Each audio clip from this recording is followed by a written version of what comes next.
She was 74 years old, and she was crawling through the snow on her hands and knees.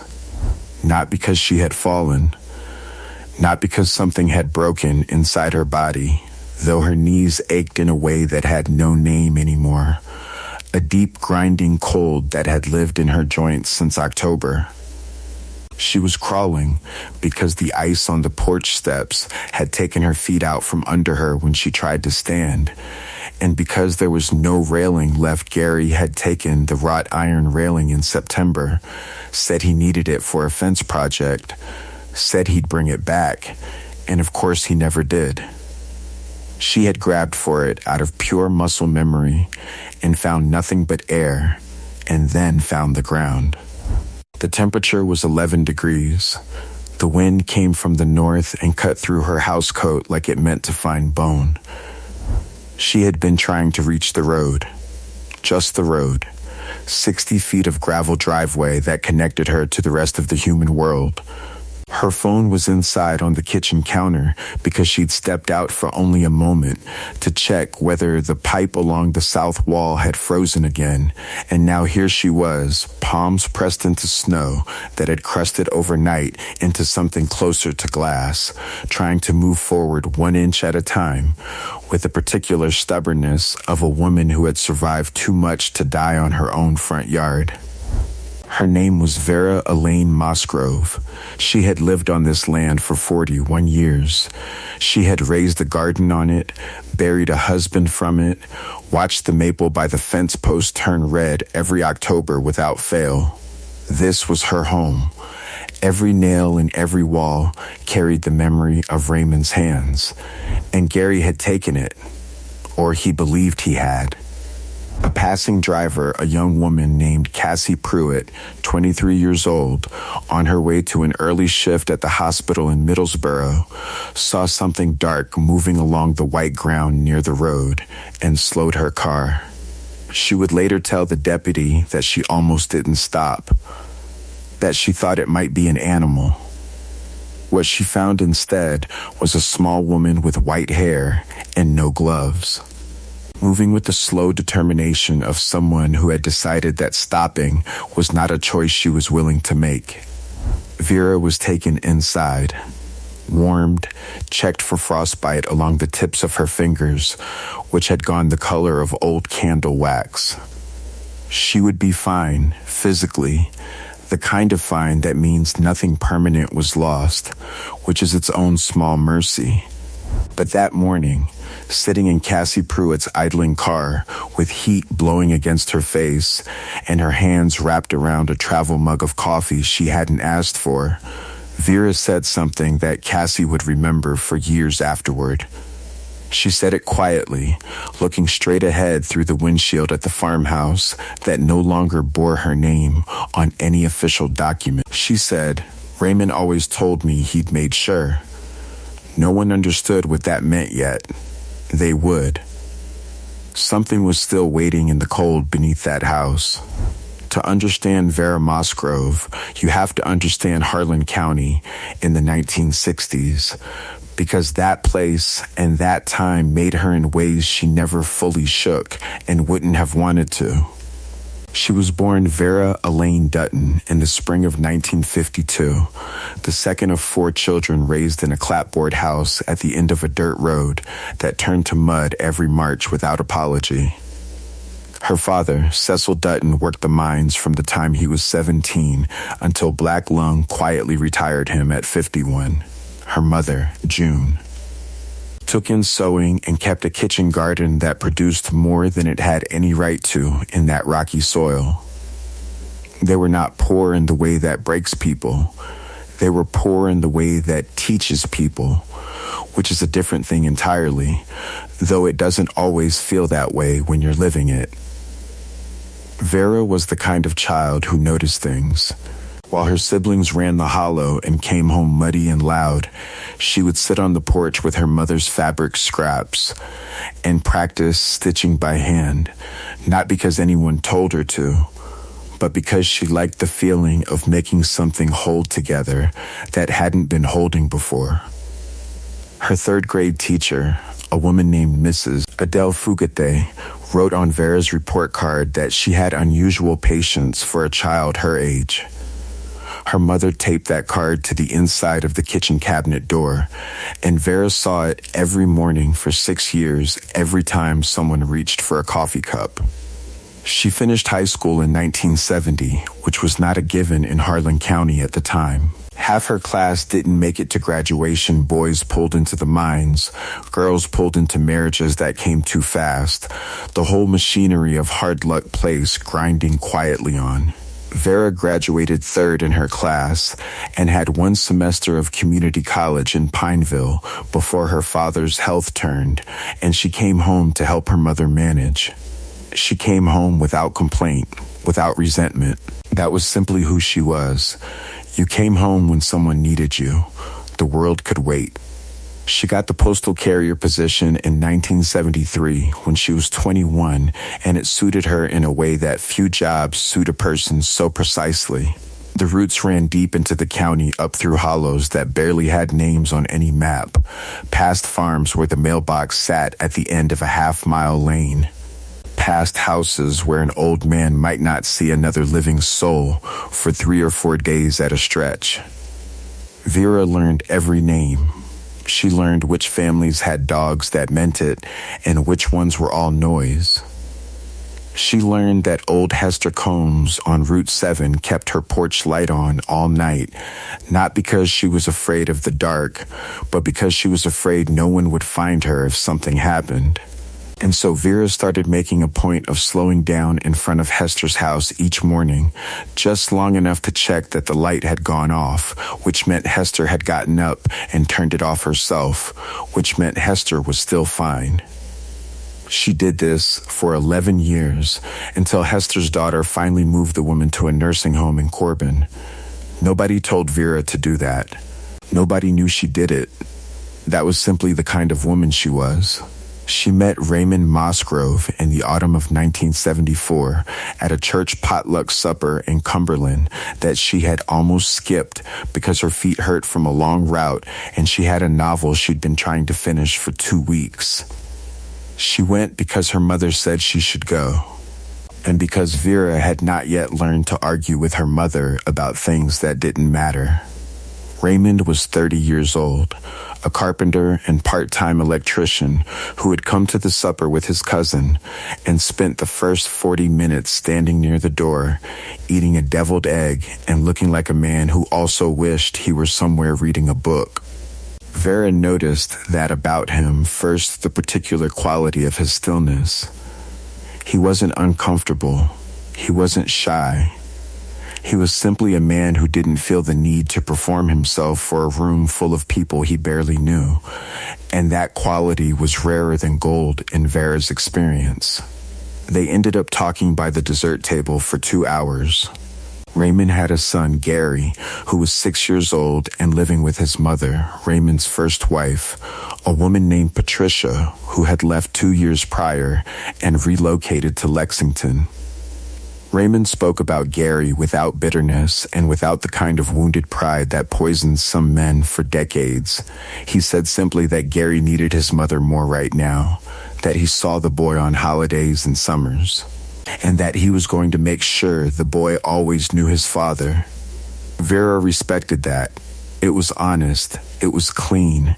It was the kind of thing a man says when he's already done the hard internal work and isn't asking you to help him carry the grief of it.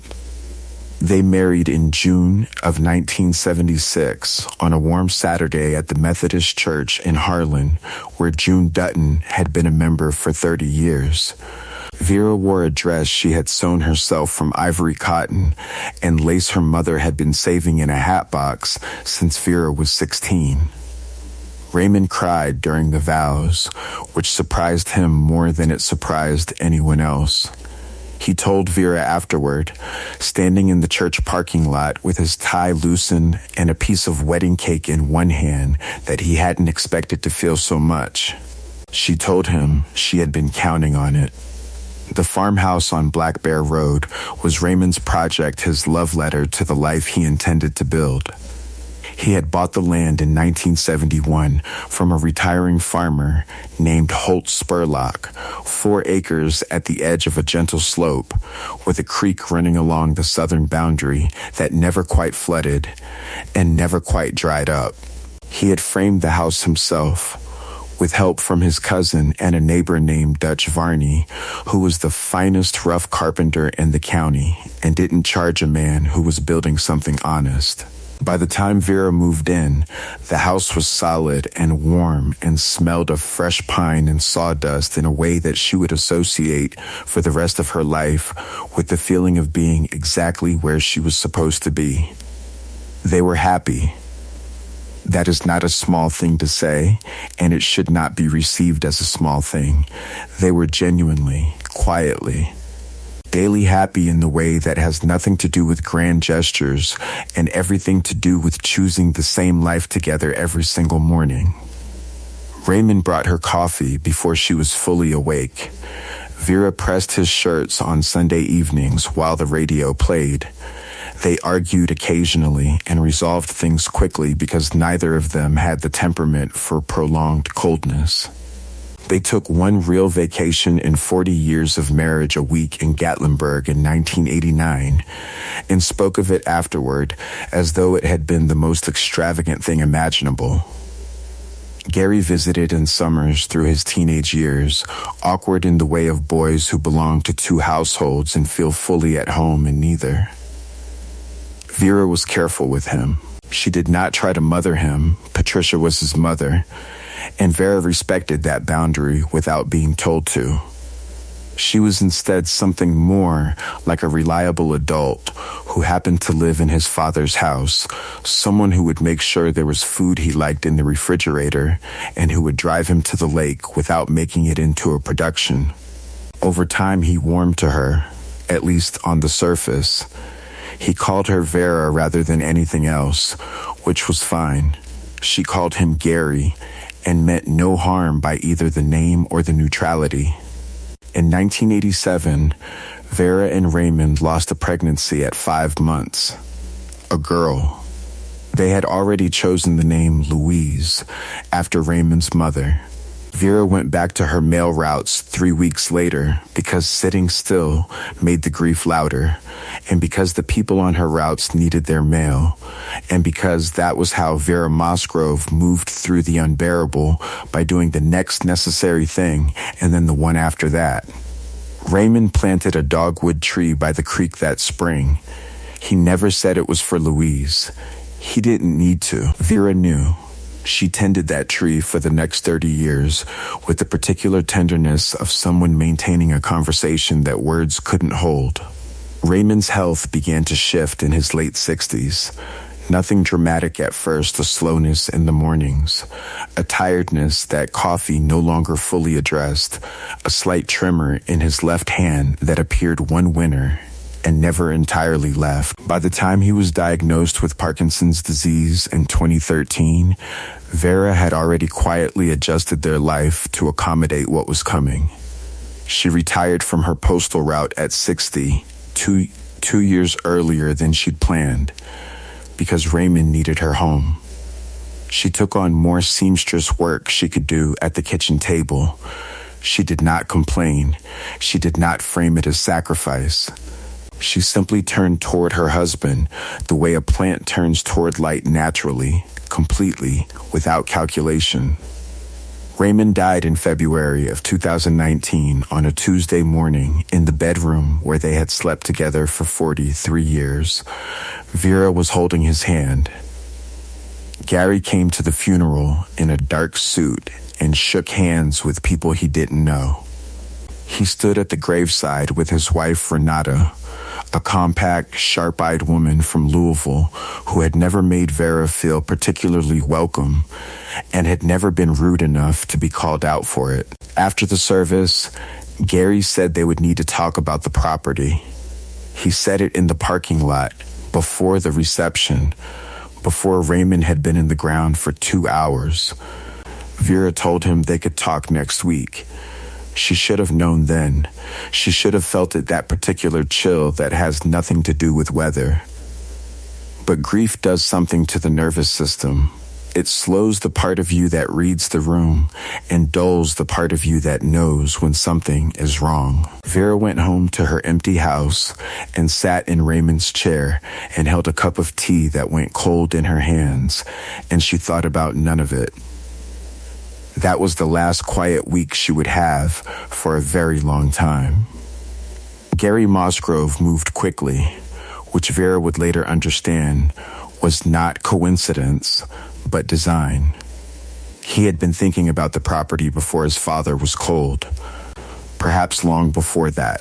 There's a particular kind of person who maps an inheritance while the person they stand to inherit from is still breathing, who calculates square footage and land value while smiling at Christmas dinner.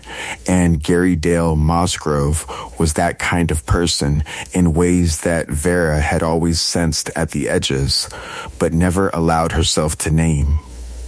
Because naming it would have required her to believe something about Raymond's son that she hadn't been willing to believe. He called her 10 days after the funeral. His voice was warm in the practiced way of someone who has rehearsed warmth. He said he was worried about her. He said a woman her age, alone on 4 acres in Harlan County in February, was something that kept him up at night. He said Raymond would have wanted him to look after things. He used Raymond's name 3 times in the first 2 minutes of the conversation, and each time he did it, Vera felt something small and cold move through her chest that she mistook for grief. He asked if she would be willing to let him help manage her finances during her adjustment period.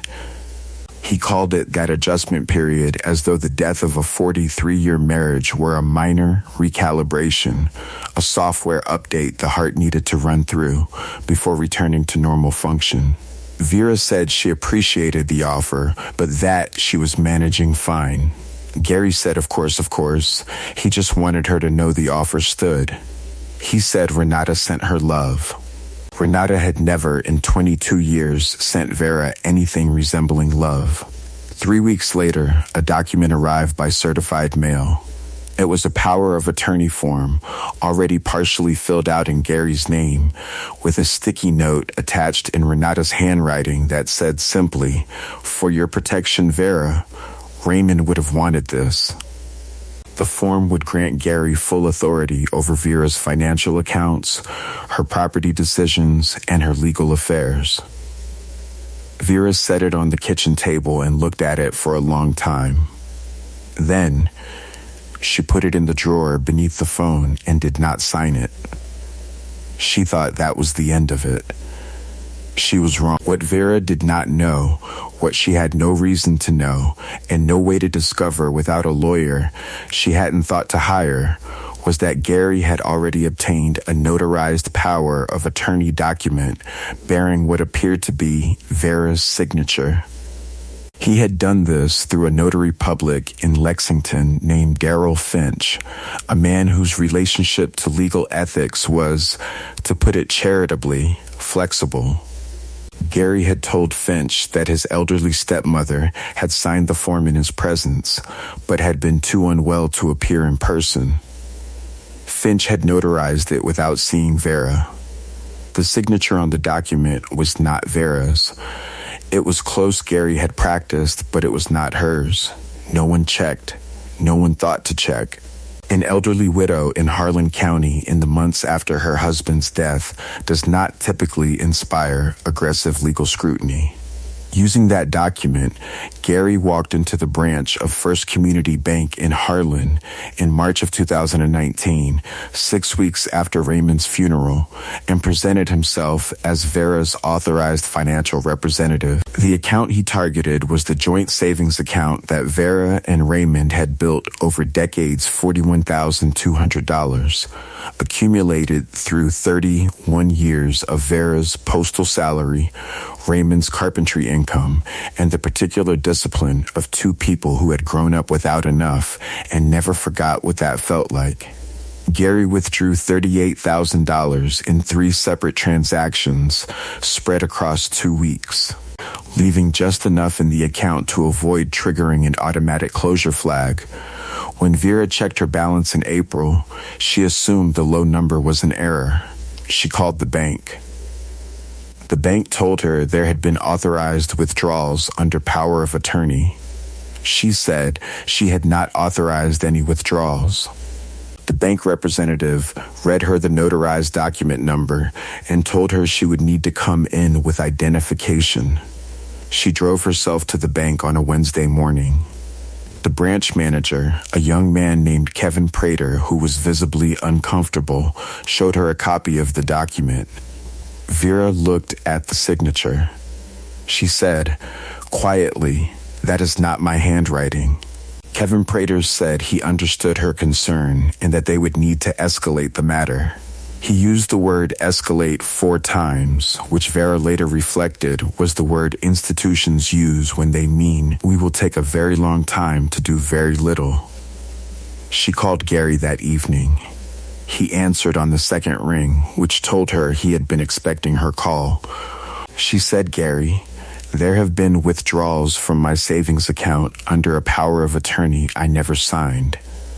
There was a pause. "Then, Gary said, Vera, we talked about this. You were so upset after Dad died, you don't remember everything clearly. You asked me to help manage things. We talked about it at the house the week after the service. Vera said, I did not sign anything." Gary said, his voice shifting into something harder beneath the practiced warmth, "Vera, I have a notarized document that says otherwise. I'd hate for this to become something unpleasant. I'm only trying to do what Dad asked me to do." Vera held the phone against her ear and looked out the kitchen window at the maple tree by the fence and the dogwood by the creek and the yard that Raymond had kept and she had kept and that had been their life for 4 decades. She said, "Raymond never asked you to do anything like this." Gary said, "Maybe you should talk to a doctor about your memory, Vera. I'm serious. I'm concerned about." He hung up. She sat at the kitchen table for a very long time. The refrigerator hummed. A truck passed on the road outside. She was 67 years old, and she had just been told, in the gentlest and most vicious possible way, that her own mind could not be trusted.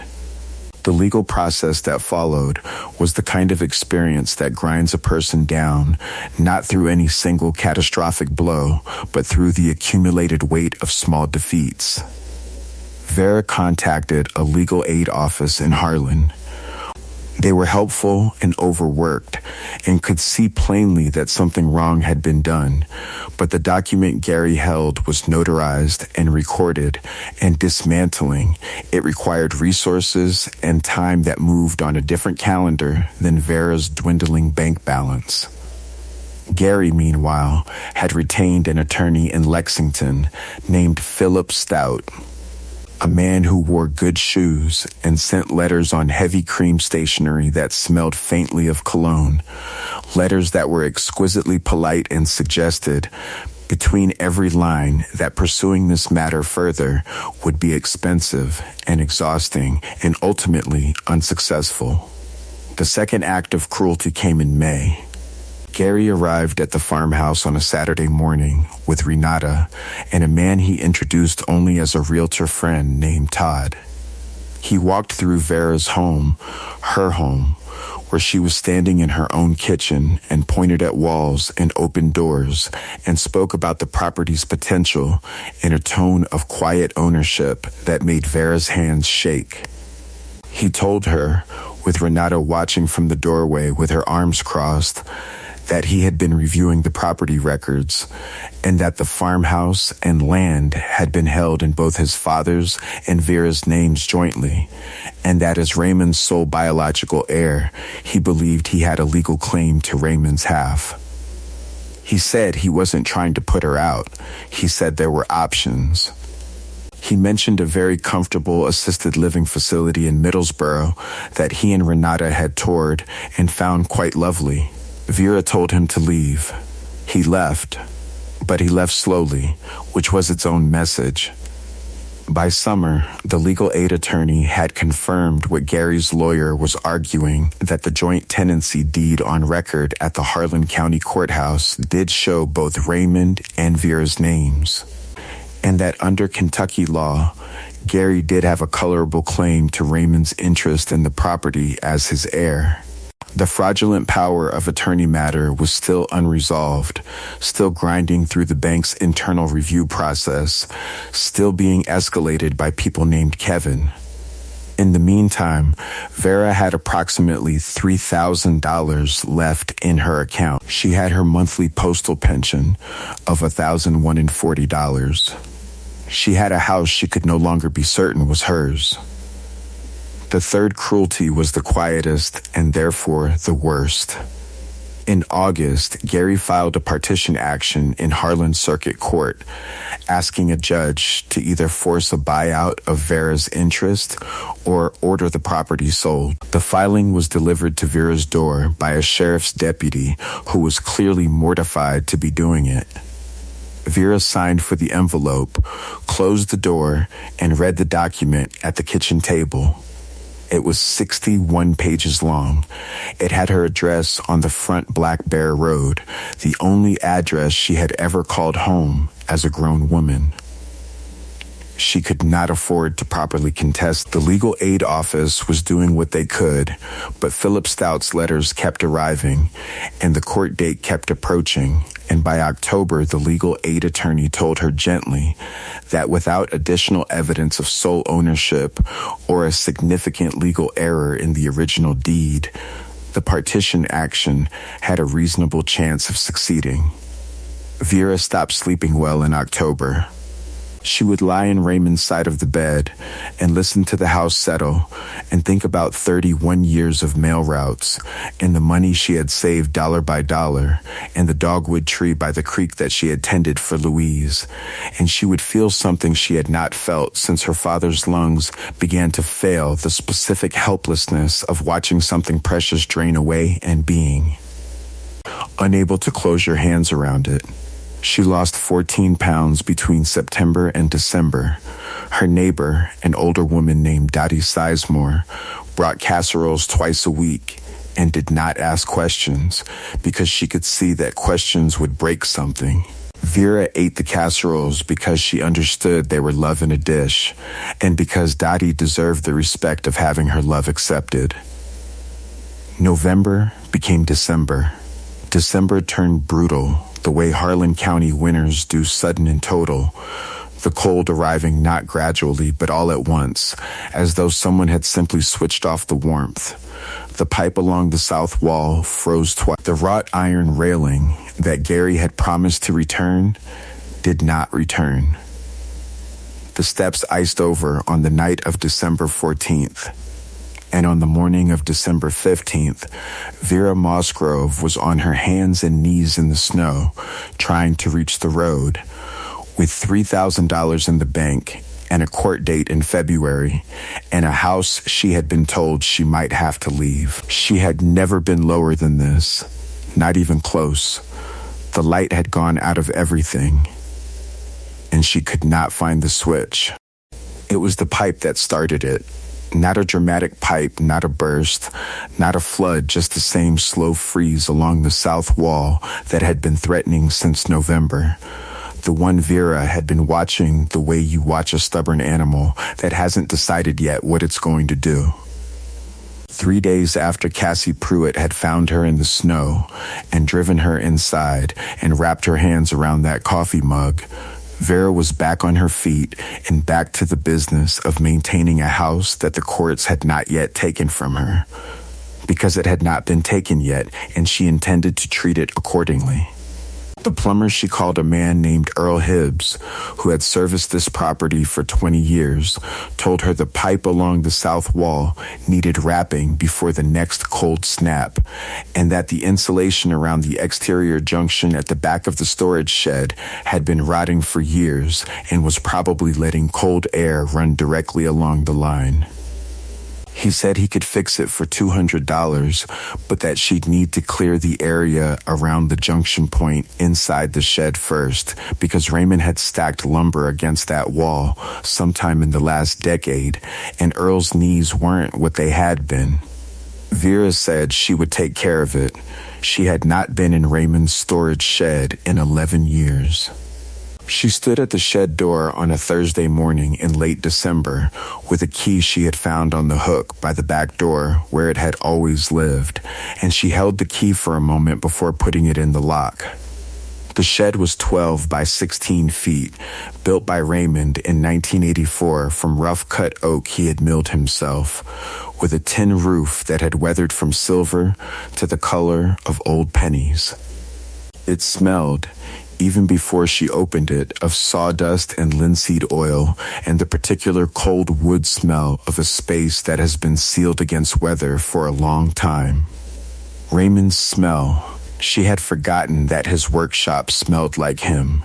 She put the key in the lock and turned it. The door swung inward, and the smell came out to meet her sawdust and linseed oil, and cold, and something else underneath.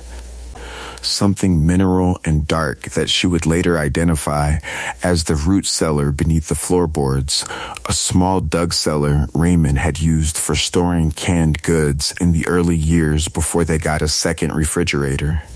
She had forgotten the root cellar entirely. She had forgotten it the way you forget the back of a drawer, not with intention, just with the slow sediment of years. The shed was exactly as Raymond had left it. His workbench ran along the north wall, tools hanging on pegboard above it in the particular order he had maintained since before she knew him, each tool's outline traced in pencil on the pegboard so he could see at a glance what was missing. His coffee mug was still on the corner of the bench, a ceramic mug with a chip on the rim that said "World's Okayest Carpenter," a gift from Vera in 1997 that had made him laugh for a full minute. The mug still had a brown ring in the bottom from the last cup he'd poured in here, whenever that had been. Vera stood in the doorway and breathed through her mouth because breathing through her nose made it too much. She found the lumber stack against the south wall, 8 or 9 boards of varying lengths, heavy white oak, leaned against the wall in a casual way that suggested Raymond had meant to get back to them. She moved them one at a time, carrying each board to the center of the shed and stacking it carefully, because the wood was still good, and she was still the kind of woman who did not waste good wood. It took her 20 minutes. Her back ached by the 5th board, and she stopped twice to rest, pressing her palms against her lower spine the way her body had learned to do. When she moved the last board, she saw the floor. The floorboards were rough-cut pine, aged to a deep honey brown, and they ran in the same direction as the boards in the farmhouse. All of them fit flush against each other, except one board near the south wall, perhaps 18 inches long, that sat very slightly proud of the surrounding boards. Not dramatically. Just enough that the gap between it and its neighbors was a little wider than it should have been, and the near edge sat perhaps a 1/4 inch higher than the board beside it. Vera looked at it for a moment. Then she crouched down slowly, with one hand on the wall, and ran her finger along the gap. The board moved. It was not nailed down. It rested in its space the way a lid rests on a box, sitting in place by fit and gravity rather than by fastening. She should have stood up and gotten a pry bar. She should have called Earl Hibbs and asked him to come look at it. Instead, she pressed her fingers into the gap and lifted, and the board came up cleanly, and beneath it was the top rung of a short wooden ladder descending into the root cellar below. The cellar was not large. 4 feet deep, roughly 6 by 8 feet, earthen walls shored up with old railroad ties, a dirt floor. The cold air that rose from it was different from the cold outside, denser, stiller. The cold of a place that has been sealed from the world for a long time. She could see it in the thin morning light coming through the shed's single window, that cellar breath rising and dispersed. She could also see, on the earthen shelf that Raymond had dug into the far wall of the cellar and shored up with a plank, a shape she recognized the way you recognize the silhouette of something important before your eyes have fully focused on it. A metal box, painted green, no larger than a shoebox. Vera's hands went still against the floorboard she was holding. She knelt there for a long time. The cold from the cellar breathed up around her knees, and she did not move. Outside, a crow called once from the maple tree and went quiet. The tin roof ticked in the wind. She was aware of her own heartbeat in a way she hadn't been since she was very young. She did not know what was in the box. She told herself she did not know. But something in the deepest part of her, the part that had been married to Raymond Musgrove for 43 years, the part that knew his handwriting and his silences and the specific way he moved through the world when he was protecting something he loved, that part of her knew. She descended the ladder one rung at a time, testing each step, her hand trailing along the rough wood of the opening above her. The dirt floor was solid under her feet. The cellar smelled of earth and old wood, and the faintest ghost of something sweet canned peaches, she thought, from years and years ago when she and Raymond had put up summer fruit down here, and then stopped when the second refrigerator made it unnecessary. She crossed to the shelf and put both hands on the metal box. It was cold in the way of metal that has absorbed months of underground chill, not the sharp cold of outdoor winter, but the steady, patient cold of a thing that has been waiting. It was heavier than she expected. There was a small combination lock on the hasp, a simple 3-digit wheel lock of the kind Raymond had used on everything from his tackle box to his toolbox, because he liked the same lock for everything and never varied.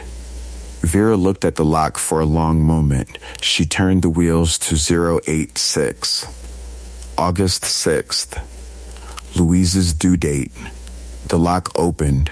Her hands were shaking. She became aware of them shaking the way you become aware of weather, not gradually, but all at once, as though it had been happening for some time without her noticing. She pressed her palms flat against the lid of the box and breathed in and out 3 times. And then she lifted it. The inside of the box was lined with a plastic bag sealed with electrical tape, Raymond's version of waterproofing. Practical and unglamorous and completely effective. Inside the plastic bag were 2 items. The first was a manila envelope, letter-sized, sealed with tape that had yellowed but held. The second was a smaller envelope, white, with her name written on it in Raymond's handwriting. Just her name, Vera. In his particular hand, the V slightly larger than necessary, the letters even and unhurried. The handwriting of a man who had never been in a rush when it mattered. She picked up the white envelope first, and then she set it down again, and then she picked up the manila envelope instead, because she understood instinctively that she needed to know what the manila envelope contained before she was ready to read whatever Raymond had written to her in the other one. She needed the ground to be solid before she could afford to feel anything. She opened the manila envelope. Inside were 3 documents.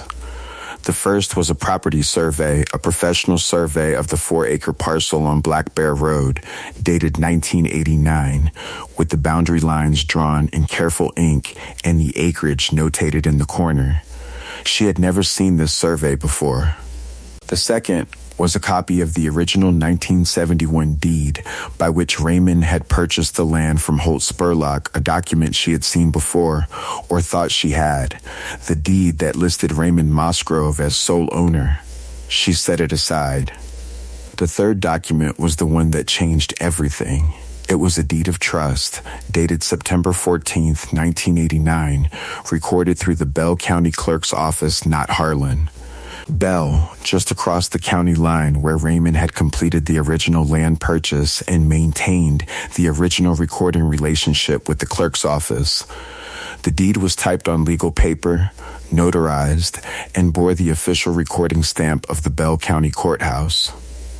It read, in language that was plain and unambiguous, that Raymond Elwood Musgrove hereby conveyed his full ownership interest in the 4-acre parcel at Black Bear Road, Harlan County, Kentucky, being the property acquired from Holt Spurlock in 1971, to Vera Elaine Musgrove as sole owner in fee simple, with full rights of survivorship, said conveyance to take full legal effect upon the death of Raymond Elwood Musgrove and to be irrevocable from. The date of recording. The recording date was September 14th, 1989, 30 years before Raymond died. 35 years before this moment, Vera read it again. She read it a third time. She sat down on the dirt floor of the root cellar with the document in her lap and the green metal box beside her, and she read it again. Her lips moving slightly the way they did when she was making sure she understood something completely, because she needed to be sure, because she needed this to be real, and not something her grief-tired mind had assembled from hope. At the bottom of the deed, in a margin note written in Raymond's hand beside his notarized signature, were 6 words. She built this with me. It's hers. The sound Vera made was not a word. It was not a cry. Exactly, it was something older than either of those things. Something that came from a place in her chest that had been sealed for months under the weight of Gary's attorney letters and Kevin Prater's escalations and the court filing with her address on the front. It was the sound of a door opening that she had stopped believing she would ever open again. She sat on the dirt floor of Raymond's root cellar and let it move through her, that sound, that release, while the cold breathed quietly around her, and the tin roof ticked in the wind above, and the crow in the maple called once more and flew away. When she was ready, she picked up the white envelope. Vera. She opened it with her thumb. The letter inside was 2 pages, handwritten front and back, dated August 1989, the same month as Louise's due date, the same month Raymond had put this box in the ground. The handwriting was younger than the Raymond she had last known, the letters slightly more compressed, the hand of a man in his mid-40s who was putting something important down on paper with great deliberateness. It began, if you're reading this without me, it means I knew you might need it. I have always known, somewhere in the back of my mind, that Gary is not a simple person. I don't say this to hurt you or to speak badly of my own blood. I say it because I have watched him carefully since he was a boy, and I know what lives behind his eyes when something he wants is in front of him. I hope I am wrong. I have always hoped I was wrong. But I could not leave this world without making sure that if I wasn't wrong, you would still be standing on our land. She read the letter twice through, sitting on the dirt floor of the cellar with her back against the earthen wall and her feet flat on the ground, and the cold wrapping around her like something patient that had been waiting a long time to be acknowledged. Raymond had known. Not everything. Not the specifics of what Gary would do or how he would do it, but the essential truth of his son's character, the thing Vera had sensed at the edges and never let herself name. Raymond had named it. Raymond had taken the deed to Bell County in the summer of 1989 on a day when Vera was on her mail route, and he had protected her the only way he knew how quietly, practically, without making her carry the weight of his worry, while they still had good years ahead of them. The Bell County deed had never appeared in Harlan County records. Gary's attorney had searched Harlan County, only Harlan County. The parcel had been purchased through Bell County, recorded through Bell County, and the deed of trust Raymond had filed in 1989 had sat in the Bell County courthouse record books for 35 years, patient as a stone, waiting for the day someone would need it. Gary had missed it entirely. He had taken the money. He had threatened the house. He had filed his 61-page partition action. And the whole time, beneath the floor of the shed he had walked past without a second glance on that August Saturday when he toured Vera's home with his realtor friend, the answer had been sitting in a green metal box with a 3-digit lock set to the date of a daughter who never arrived. Vera climbed the ladder out of the root cellar in the thin December light, carrying the box and everything in it. She walked across the shed past Raymond's tools and Raymond's coffee mug and Raymond's carefully ordered pegboard. She walked out into the cold morning air and across the frozen yard and up the icy steps carefully, without a railing. One hand on the wall and into the kitchen that had been hers for 41 years. She set the box on the kitchen table. She put the kettle on. Then she sat down and waited for the water to boil, with her hands folded over the deed of trust and Raymond's letter. Feeling for the first time in months like a woman who was exactly where she was supposed to be. Vera did not call Gary.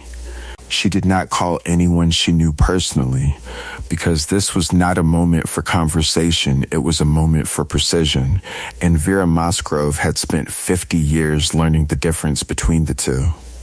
What she did, on the morning after she found the box, was call the Bell County Clerk's office in Pineville and ask, in her most composed postal carrier voice, whether a deed of trust recorded in September of 1989 under the name Raymond Elwood Musgrove was still accessible in their public records. The woman who answered said she would need to check. Vera held the phone and listened to the sound of an office going about its morning business, a printer running, a chair rolling, someone asking someone else a question about lunch. Then the woman came back and said yes. The document was in the record books, recorded September 14th, 1989, and would she like a certified copy for a small fee? Vera said she would like 3 certified copies, please. She drove to Pineville the following Tuesday, a clear, cold morning with ice still in the shadows along the road, but the sun fully out, and the sky the particular hard blue that Kentucky produces in winter, like it's trying to compensate for the cold with beauty. She wore her good coat, a charcoal wool coat she had owned since 1998, and maintained with the kind of quiet care she gave to everything she intended to keep. She went to the Bell County Clerk's office and stood at the counter and watched a clerk named Betty pull the original record book and lay it open on a foam support. And she looked at Raymond's recorded deed of trust in the official county ledger, the ink faded to brown, the notary stamp still clear, the recording date still legible after 35 years, and she felt something settle in her chest that had not been settled since February of 2019. She paid for her 3 certified copies and drove home. The attorney she found was not the legal aid office, though she remained grateful to them for everything they had done. She found him through Dottie Sizemore, whose nephew had used him in a property dispute 3 years prior, and said he was the kind of lawyer who didn't enjoy losing. His name was Martin Coyle, and he practiced out of a small office in Harlan above a hardware store. And he had the look of a man who had grown up in the county and intended to stay in it, which Vera considered a recommendation in itself. She sat across from his desk on a Wednesday afternoon in early January and laid the deed of trust on the surface between them and watched him read it. He read it once without speaking. Then he looked up at her over his reading glasses and said, "Mrs. Musgrove, where did you find this?" Vera told him. All of it: the pipe, the shed, the loose floorboard, the root cellar, the green metal box, the combination that was Louise's due date. Martin Coyle listened without interrupting, which she appreciated. When she finished, he took off his glasses and set them on the desk and was quiet for a moment. Then he said, Gary Musgrove's attorney searched only Harlan County records. Vera said, that's what I assumed. Martin Coyle said, this deed of trust, properly recorded and notarized, conveys full ownership to you alone. The joint tenancy deed in Harlan County records was superseded by this instrument the moment Raymond passed. Gary Musgrove has no legal interest in this property. He never did. He paused, and his partition action is going to collapse the moment we file this in Harlan County and notify the court. He said it quietly, without theater. The way a carpenter says a joint is solid not with pride, but with the simple satisfaction of a thing done correctly. Vera said, what about the money he took? Martin said they would deal with that too. He filed the Bell County Deed of Trust with the Harlan County Clerk's Office on January 19th, formally placing it in the county record where it had always belonged. He then filed a motion in Harlan Circuit Court to dismiss Gary's partition action on the grounds that Gary held no legal interest in the property, attaching the certified deed of trust as Exhibit A. He simultaneously filed a complaint with the Kentucky Bar Association regarding the notarization of the fraudulent power of attorney, and referred the matter to the Harlan County Sheriff's Office for investigation of financial exploitation of an adult a felony under Kentucky statute. Philip Stout, Gary's attorney, received Martin Coyle's filing on a Thursday morning. Vera was told later, through the particular efficient gossip network that operates in small Kentucky counties, that Stout had called Gary within the hour. She was not present for that call. She did not need to be. She had a reasonably clear picture of how it went. Gary called her that same Thursday afternoon. She let it go to voicemail. His message lasted 47 seconds and covered, in rapid succession, the following positions: that there had been a misunderstanding, that he had always intended to protect her interests, that Renata had been the one pushing for the legal action, and he had never been entirely comfortable with it, and that he hoped they could resolve things as a family. He used the word family 4 times. He did not mention Raymond once.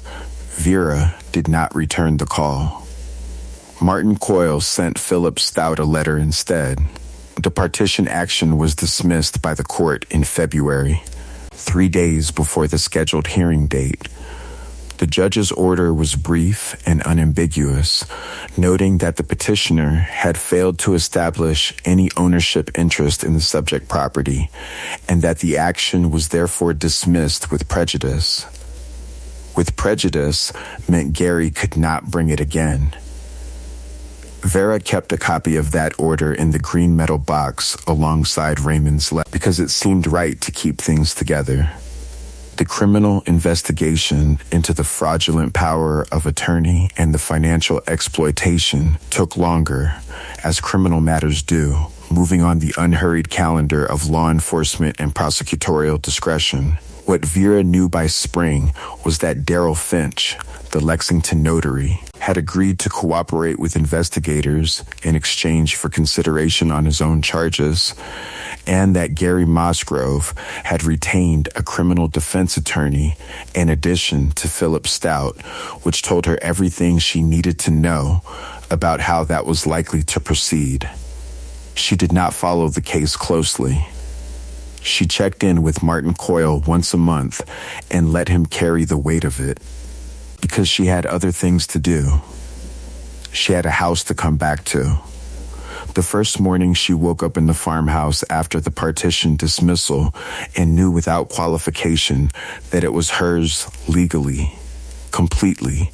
Without contest, she lay in bed for a while and listened to the house. The furnace running. The creek moving under its skin of winter ice along the southern boundary. A woodpecker working somewhere in the tree line with the focused industry of a creature that has a job to do and intends to do it. She had heard these sounds 10,000 mornings, and they had never sounded quite like this. She got up and made coffee and stood at the kitchen window in her housecoat and looked at the yard in the early light. The dogwood by the creek was bare in the February cold, its branches holding the particular silver gray of winter wood, patient and untroubled. She had tended that tree for 35 years. She would tend it for whatever years remained to her. In March, when the ground softened enough to work, she asked Earl Hibbs to help her install a new wrought iron railing on the porch steps. She chose the railing herself from a catalog of simple design, nothing ornate, black iron with a scroll at the top that reminded her of the old one. Earl came on a Saturday and set the posts in concrete and attached the railing and tested it 3 times by pushing against it with both hands, the way a conscientious man tests the thing he has put in the world. Vera stood on the porch and watched and paid him in cash and sent him home with a piece of chess pie she had made that morning because she had felt like baking for the first time in a year and a half. She ran her hand along the new railing after Earl left. It was cold under her palm and solid, exactly the way a railing should feel. She pressed against it and it did not move. She grew a garden that spring, the first real garden she had planted since Raymond's health began to decline. A proper kitchen garden along the south fence with tomatoes and green beans and squash and a row of marigolds at the border because her mother had always put marigolds at the border and Vera saw no reason to change what had always worked. She worked the soil on April mornings when the air still carried a chill from the night, wearing Raymond's old canvas work gloves that she had found on his workbench and kept without quite deciding to keep them, wearing them without thinking about it until one morning she noticed she had been wearing them for 3 weeks and that they fit her hands in a way that felt like company. Dottie Sizemore came over in May and sat on the porch with her and drank sweet tea and didn't ask too many questions. And they watched the garden come in together while the creek ran quiet along the boundary and the dogwood leafed out white and full by the water's edge. Vera told Dottie about Raymond's letter, then not all of it. Just the part she could say out loud without it costing too much, and Dottie listened the way a good neighbor listens, without filling the silence after with unnecessary words. The afternoon light came across the yard in the long slanted way it does in May in Kentucky, warm and unhurried, laying itself across the garden rows and the fence and the dogwood and the creek with the generosity of a season that has nothing to prove. Vera watched it move and felt, beneath the tiredness and the residue of the long bad year, something she recognized from a long time ago. The feeling of being rooted, the feeling of a life that belongs to the person living it. She did not feel triumphant.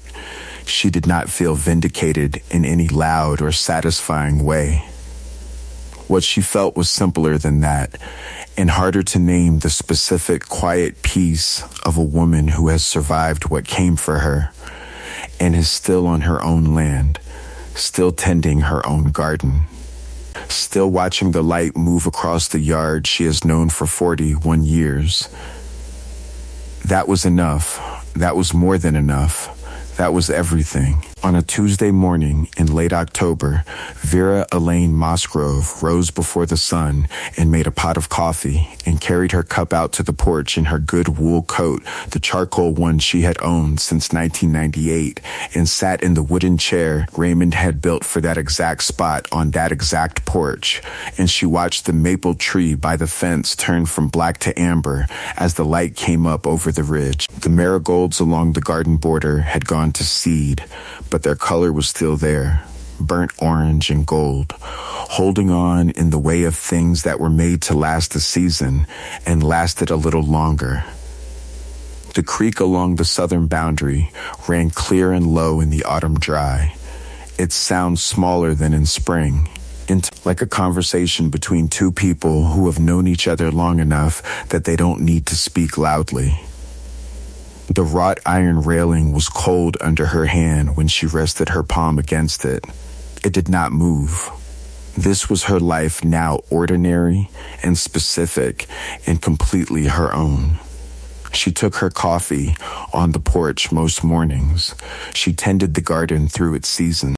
She did some seamstress work for neighbors who knew to ask, alterations mostly, a hem here and a zipper there, work that kept her hands busy and her mind quiet in the good way. She spoke with Martin Coyle once in a while, because the legal matter involving Gary was still moving through the system on its own unhurried schedule, and because she had learned to let it move without carrying it herself. She had done her part. The rest belonged to the law. She thought about Raymond often, but no longer with the sharp edge of recent loss. She thought of him the way you think of someone who is still present in every room they ever cared for, in the pegboard outline of his tools, in the chess pie recipe written in his handwriting on an index card she kept in the kitchen drawer, in the dogwood by the creek that was bare again now in October, but would be white again in spring, as it had been every spring for 35 years, as it would be again. There is something this story asks us to consider that has nothing to do with legal documents or county clerk's offices or the particular geography of a Kentucky property line. It has to do with what a person builds over the course of a life that cannot be taken by anyone, no matter how carefully they plan their taking. Vera Mosgrove built something in 41 years on Black Bear Road that Gary Mosgrove could not inventory or transfer or file a partition action against the knowledge of her own worth. A habit of endurance that had been honed by loss and work and love and the specific daily discipline of showing up for the people on her routes and the husband in her house and the garden along her fence. He could forge a signature. He could drain an account. He could walk through her rooms with a realtor friend and speak about potential. What he could not do, what no one can do, was reach inside a woman like Vera Mosgrove and remove what Raymond had seen clearly enough to write down in a letter and seal in a green metal box that she had built this with him, and it was hers. She had crawled through the snow on her hands and knees on a December morning with 11-degree wind cutting through her housecoat, and she had not stopped moving. Not because she was fearless, she had been afraid, deeply and quietly afraid, for most of that long bad year, but because stopping was not a choice she was willing to make. That is the thing about Vera that no court document captures and no word count contains. She was the woman who slowed down in front of Hester Combs's house every morning for 11 years to check that the porch light had gone off. She was the woman who tended a dogwood tree for 3.5 decades for a daughter who never arrived. She was the woman who wore her husband's work gloves in the garden without deciding to, because her hands needed the company. That woman was not going to stop moving in the snow. That woman was going to reach the road. If this story touched your heart, share it with someone who needs to hear it today. And subscribe, because every week we bring you stories that remind us that even in the darkest moments, something extraordinary may still be waiting.